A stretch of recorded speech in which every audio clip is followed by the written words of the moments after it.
Are you serious? Are you serious? Honduras is coming apart at the seams. Honduras declares its curfew as the protest over the vote count continues. Matter of fact, the Honduras government imposed a curfew starting Friday and ordered the security forces to move against protesters, blocking roads, bridges, escalating a political crisis over the disputed count of votes from the presidential election over the past weekend. The announcement late Friday came what began as a peaceful demonstration by supporters of the opposition candidate, Salvador Narcella. But it turned violent, folks, in some places. The government said the curfew would go into effect for 10 days, during which time anyone found outdoors between 6 p.m. and 6 a.m. would be arrested. The move by the government of President Juan Orlando Hernandez, who is seeking a second term, prompted fears that he might try to find a way to stay in office even if the final vote count went against him. While this is going on, a former justice and defense minister said on Twitter that an issue such as a decree while votes are being counted is the same thing as a coup d'etat.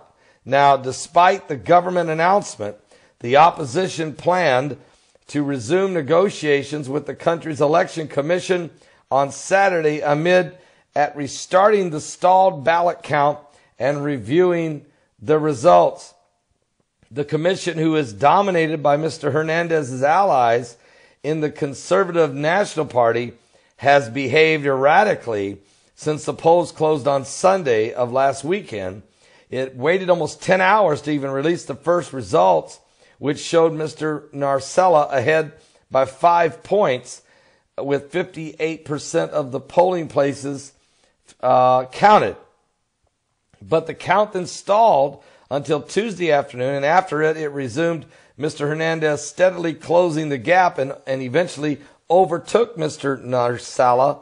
The shift led to allegations that the commission was counting only those polling places where Mr. Hernandez had won and was setting aside for special review the tally sheets from areas where he had lost.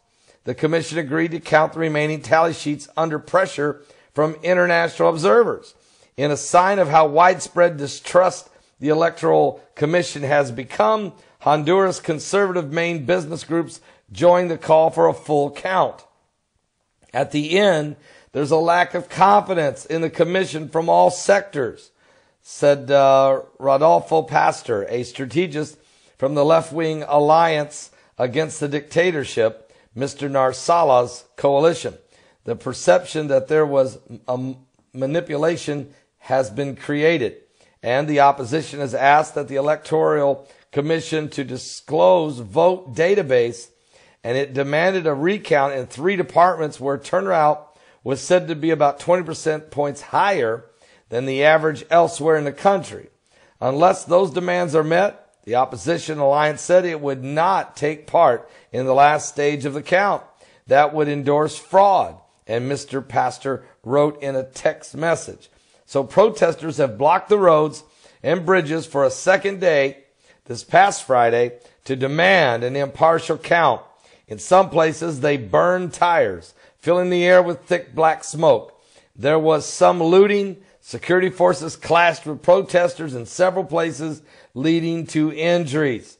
Cars were torched, glass was broken, bottles were thrown, bullets were fired. It is getting ugly. And so it looks like the president of Honduras was going to lose this vote. Looks like he was losing. And then all of a sudden, the game changed, the approach changed, and the numbers started to change. And the people have begun to rise up. This is an ugly situation, could get way out of control in Honduras. And remember, Venezuela, they're already out of control. If we start seeing more of these nations in Central and South America collapsing under corruption, look at Colombia, look at Mexico, this could spread across this part of the world. You've got regimes that are willing and cartels and ISIS and even the Russians who are willing to participate in taking a piece of the pie here in Central and South America. We're going to keep a close eye on all of this tonight. It's going to be a big show tonight. Don't miss it. It starts at 7 p.m. Eastern at my website at paulbegleyprophecy.com. New live stream, Roku satellite television, Periscope, and radio lines, and yes, on this YouTube channel. Are you serious?